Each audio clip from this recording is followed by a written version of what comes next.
Well, hello again, everyone, and welcome to our next webcast that we're bringing you from Travel Weekly as part of our Roadmap to Recovery series. And I'm delighted today to be joined by Glen Mintrim, who is from today, I should say, the new Chief Executive of Wendy Wu Tours. So Glen, I know we've written about it already. We've announced that you're being promoted, but it is in your first day today, isn't it? It is, correct. Yeah, thank you for having me, Lucy. Yeah, it's great. Yeah, first day as CEO, global for Wendy Wu Tours. All right. So you joined the company in July last year. Nobody could have expected to have had to go through the year that you've been through in this new company for you, new role. Perhaps just start us off by explaining, what you've been through. How's it been? Yeah, I mean, it's been really tough, obviously, for every business in travel. It's been through some really tough times since COVID, but particularly for our business. I mean, you couldn't be more connected to where it started from, of course, because we're a China specialist touring company, and that's our uniqueness is China and Japan, and of course, it's all linked back to there. So the tours that we had. When I started, the plan was to grow the business, and it was all about growing the business. And as soon as this happened, we were on target for a very good 2020, for a record-breaking 2020 as we got towards it, and it started happening more and more and more earlier this year. So we had to kind of cancel our tours down. So we had a business that basically had virtually no customers traveling, because our peak season is really April, which is cherry blossom for Japan, and September and onwards. So basically, we've had very little business this year, if at all.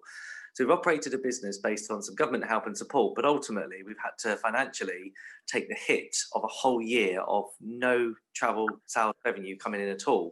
Most businesses would really be in really bad shape for this. And to a degree, obviously, like any other business, we've taken a big cost and we've lost money for the first time ever in our history in the UK and globally, which has been hard. But with Wendy, what Wendy's done is in the business is, in the company, we've been very frivolous in terms of very careful, I should say, how we've spent money, and we've managed to have a backlash of cash flow. So we've been very fortunate that we've been able to survive and been able to kind of cope with that, being very careful. But dealing with the cancellations of customers and operations and moving everybody around time and time again, moving them from 2020 to 2021 and 2019 and so forth, it's been really tough for us.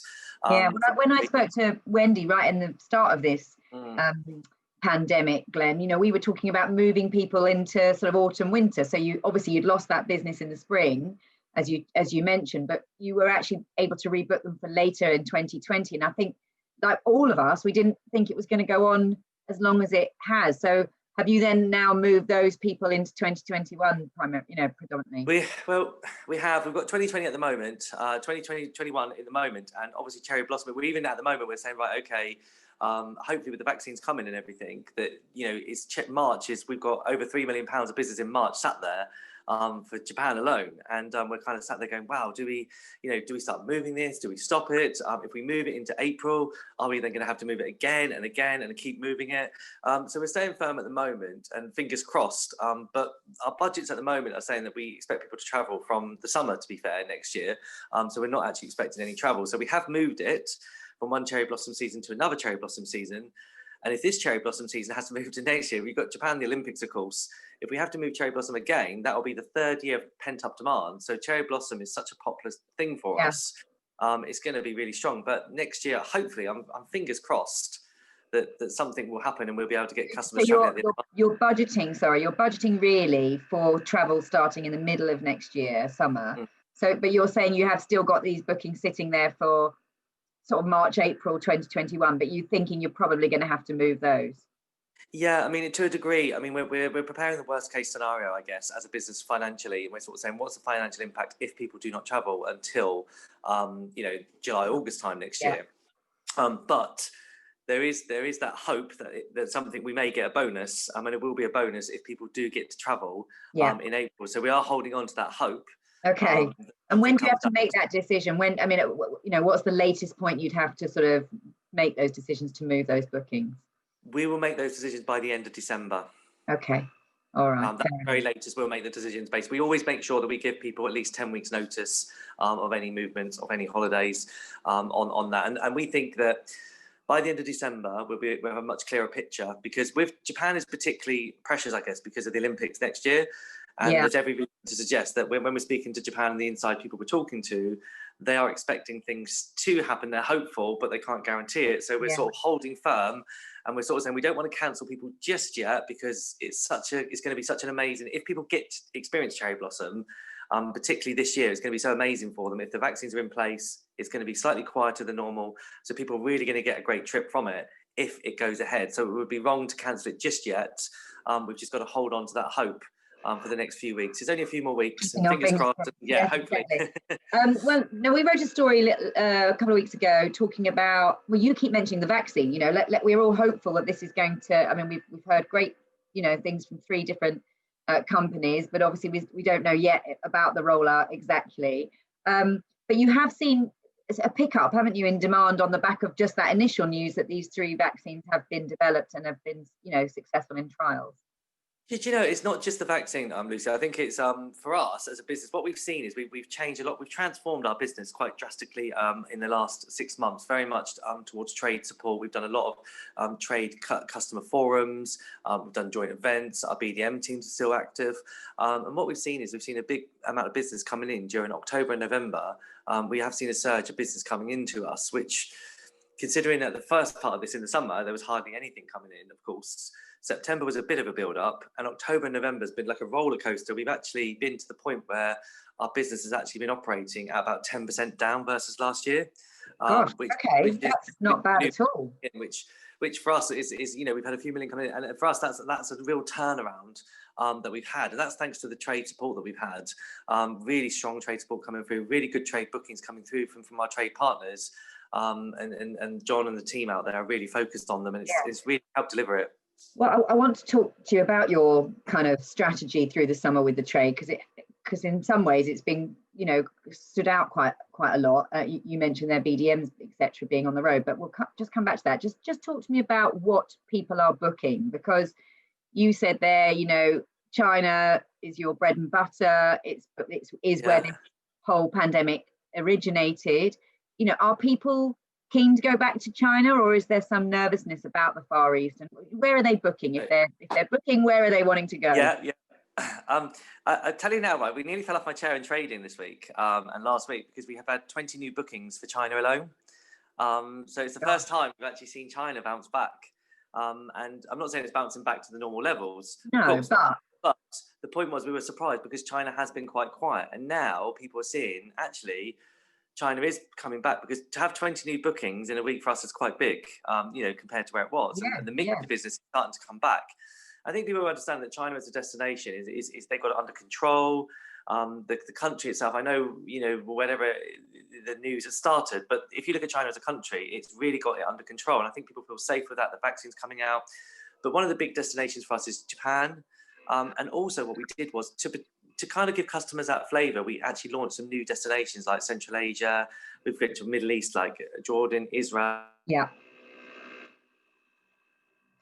Places like that, India, Latin America. We've launched some other areas, which are really exciting for us to launch these areas. And some of our teams have also launched some domestic stuff as well, like in New Zealand and Australia.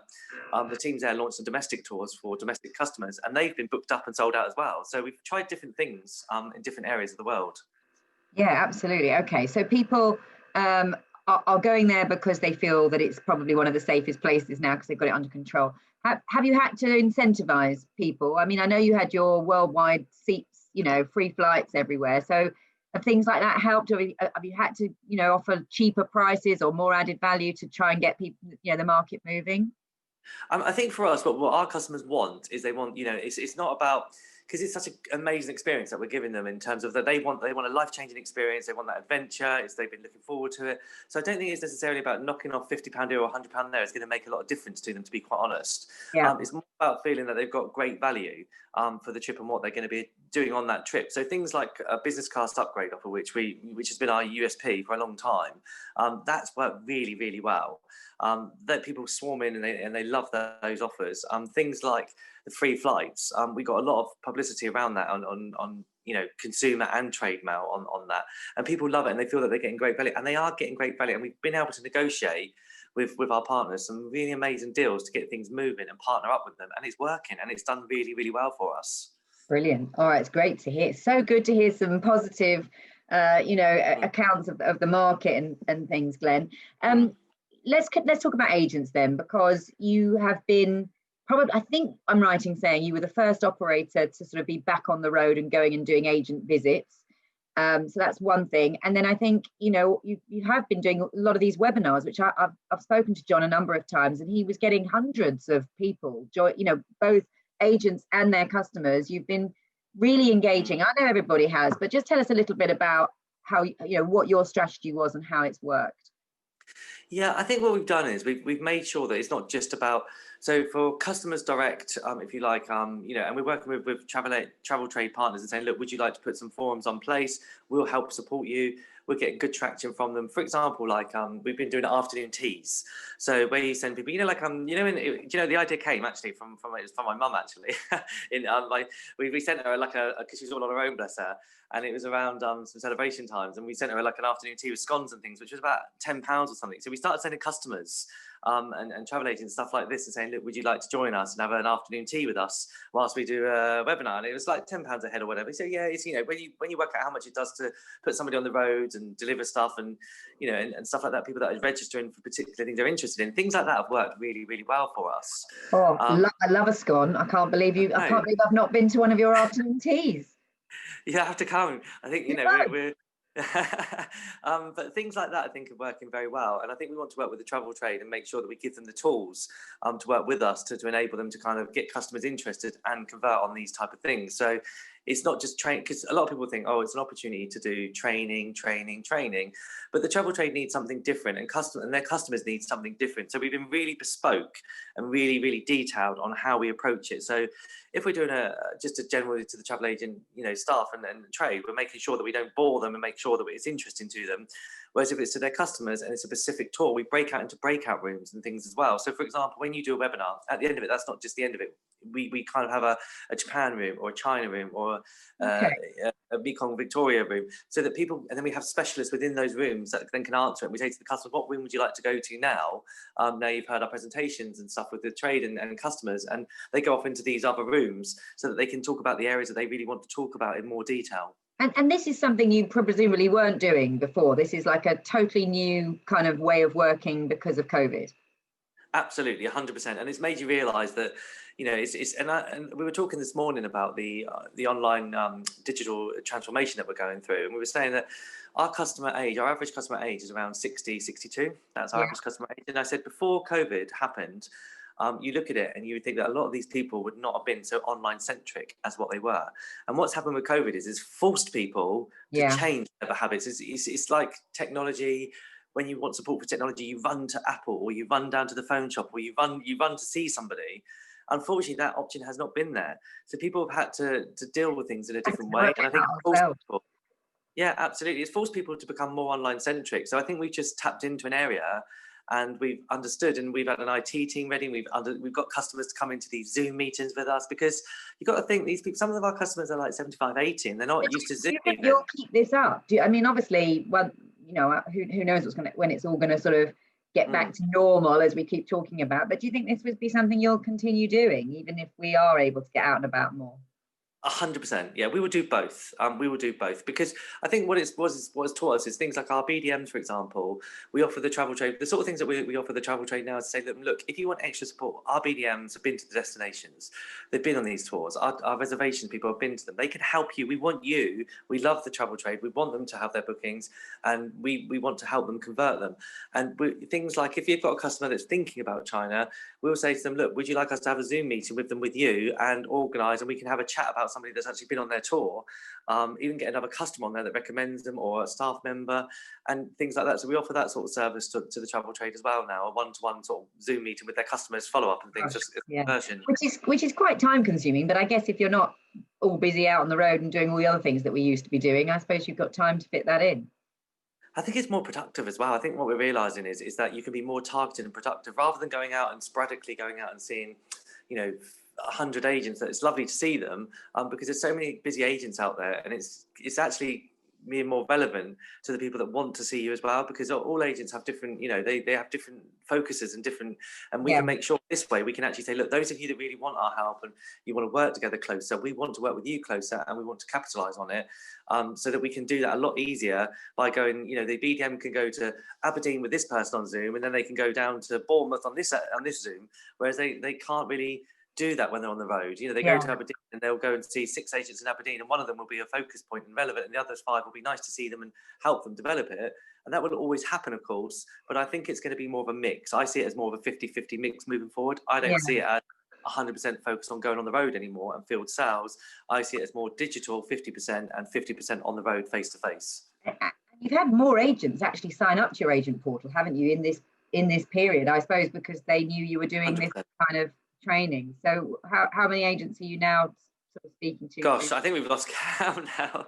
It's run into a lot. I haven't got the number to hand, Lucy, but we really, the guys have done an amazing job at getting everybody signed up, and I think the agents as well are as frustrated as everybody else has been. And I think it starts off as frustration for all of us, and then I kind of think we all saw it as an opportunity. And now I think the opportunity is now converting into real sales. And I think so we've kind of seen that COVID has been a bit of a pain, but like I said, it's a double-edged sword. It's kind of come with its bad points and its good points.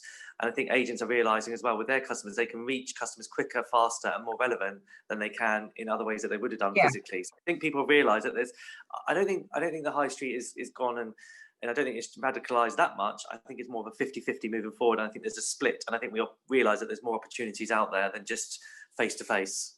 Yeah, absolutely. So yes, you're saying that though it's been, clearly it's been one of the toughest time probably in all travel companies' histories, but you're saying that there are silver linings. There are things that you've learned from this, and it will change. And I guess you've adapted your business due to that.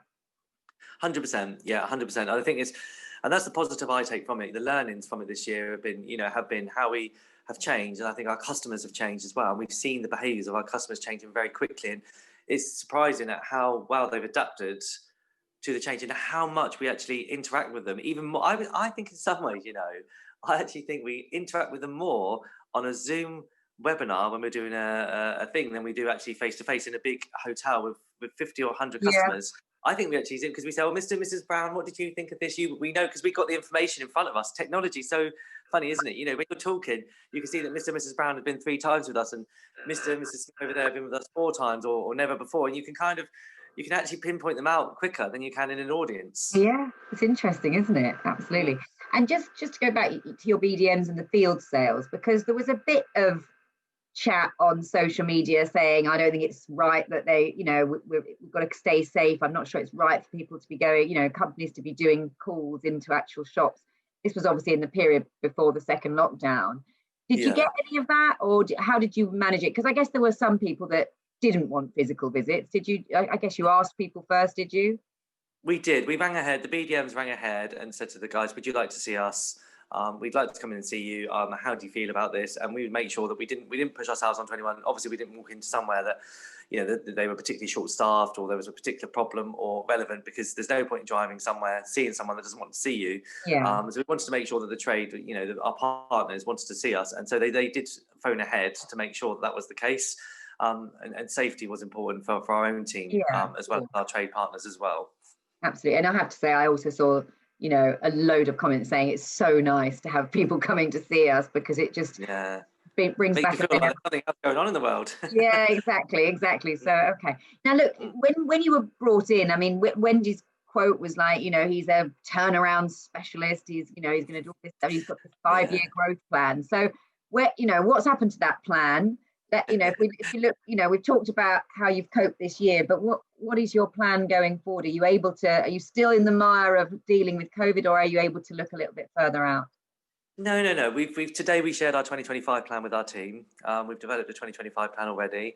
And obviously COVID is very difficult because you don't know what's around the corner, but you've got to kind of start planning to a degree. You can't just sit there and go, we can't do anything. We just sit there like, in the water and wait see what's happening.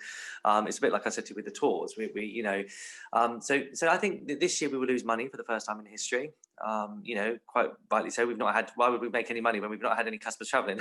How are you going to do that? We're not magicians, right? I don't think you'll be alone, by the way, Glenn. No, I don't either.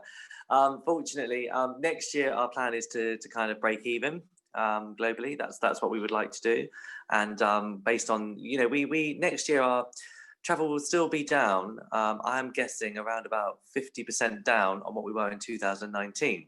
Right. Because we can't get people to travel for the first 6 months of the year. So we're only getting them travel in the next 6 months of the year. And those people that are traveling, we have to see if there is real pent up demand. At the moment, we're ahead of where we set our budgets for next year Okay. already. Okay, which is encouraging, really encouraging. Yeah, our expectations are better than what we thought at the moment.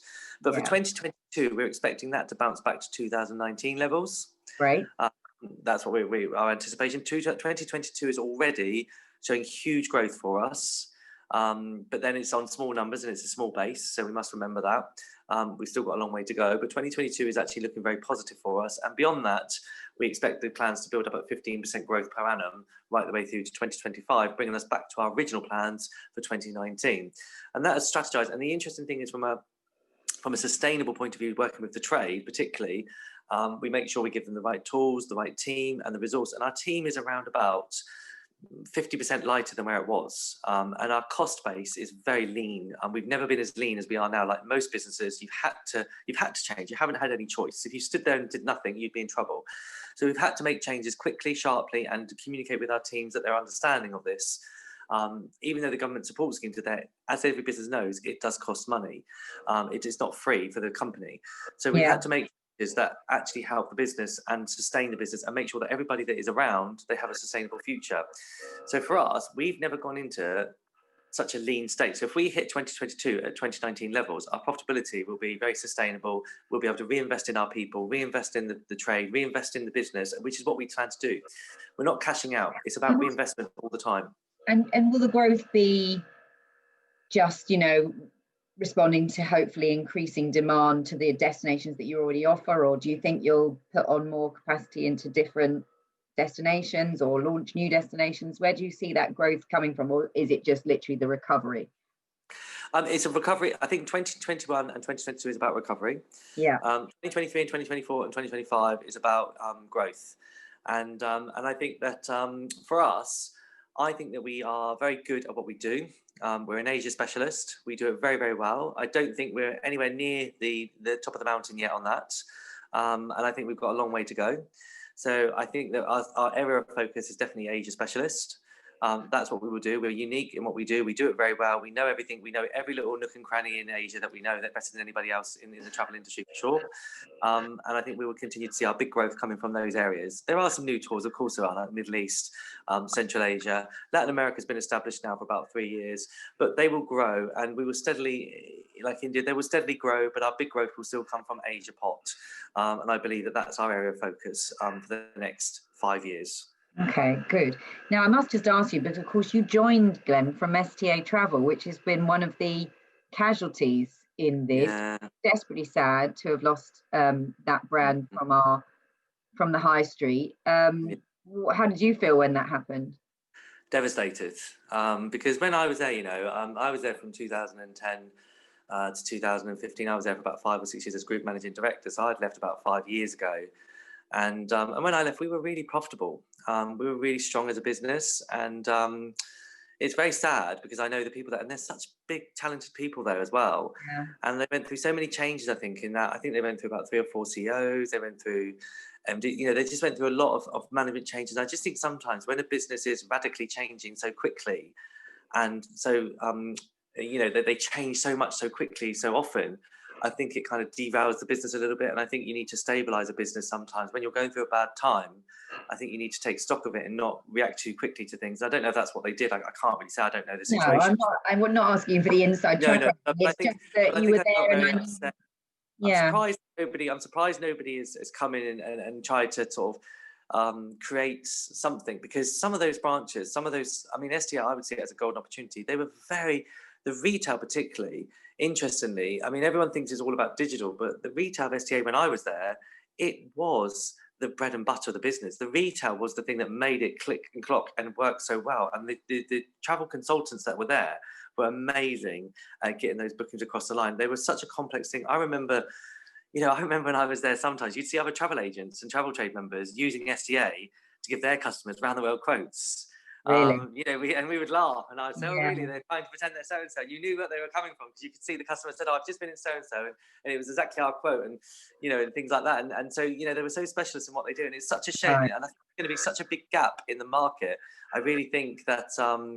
I hope somebody resurrects some form of it, however that looks. And I hope it does come to the high street. I really do, because I believe that again, part of that experience for the customers, we, like Victoria Store, we had a little theatre, things like these, the webinars and talks and stuff. They used to be very popular travel talks, and I don't know how they got on with all these sort of things, but it was engaging with students that made it the success it was. It wasn't through cold, because sometimes digital, if you don't know your customer and it's a bit cold, the customers aren't loyal to you. It's about making customers loyal to the brand. Well, I'm sure. I mean, you say you can't believe it hasn't happened already, but I agree with you. I'm sure there's somebody looking at that gap. If you know, I'll help consult them. I'll get them. I'd help them. I'd love to see them back up and running. Maybe you should have like a sort of a side business to. Well, you just said your main customers are over 60, so it doesn't quite fit. Yeah, consult. I'll ask Wendy. Yeah, ask Wendy if there's a sort of a youth travel to Asia section.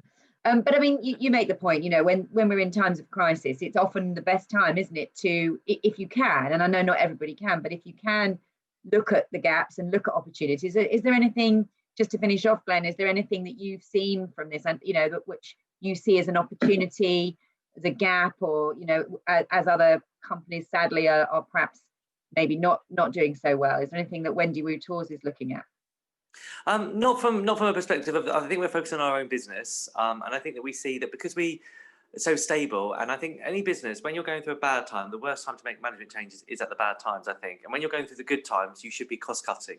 You know, and I think that's the philosophy of any business. Is a good business runs is when you're on the good times, don't go and have a spending spree, go and have a cost cutting spree, because I think those are the things that make a good business. And I think that for us, we're focused on our business, and I think that because we are so specialist in what we're doing, I think the success of what we're seeing right now, we're really ready for taking that bite from the market, because we have focused on the business. We haven't, yes, we've made people redundant because we've had to, because ultimately the volume is not there for the amount of people we had in the UK. Right. We had 75 people in the UK. The volume wasn't there. People would be sat there twiddling their thumbs. So you had 75, you know, how many are you down to? We're down to 40 now, 35, 40. So nearly half in the UK and half in Australia and half in New Zealand. And that is across all departments. What we've done is, with the CEO role, what part of that structure was to centralise the business, because we never really centralised it. So the CEO role was, you had two MDs, you had myself and you had Andrew in Australia. Those two MD roles merged into one, which became the CEO role, which was part of a cost initiative and also a synergy focus. And then you had global sales, which was John Moore, which is taking on Australia and New Zealand sales. So the head of sales there is not being replaced. They left, so we didn't have to make them redundant. The same with finance. We made finance a centralized finance location, operations and so forth, marketing, and all those areas. We've kind of synergized to make sure every country is localized, but we're all one team now, and which we weren't before. And that's part of the cost initiative. So when we cut back, it's been because we've used the central resource to do that as well. Okay, all right. Well, it's a big role, you know, and I guess it's quite, you've got to manage all these other markets as well. But I guess we're doing it all remotely, so it doesn't really matter where they are. It'll probably be just as effective. We wish you all the best. I mean, it's fantastic that you're seeing such, you know, positive signs for the future, Glen. So we wish you all the best, and it's great that you've, you know, continue to support the trade so strongly as you have. Yeah, very, very much so. We're very much trade focused business. That's our way forward, definitely. All right. Well, it's lovely to see you, and yeah, best of luck. Thank you. Thank you.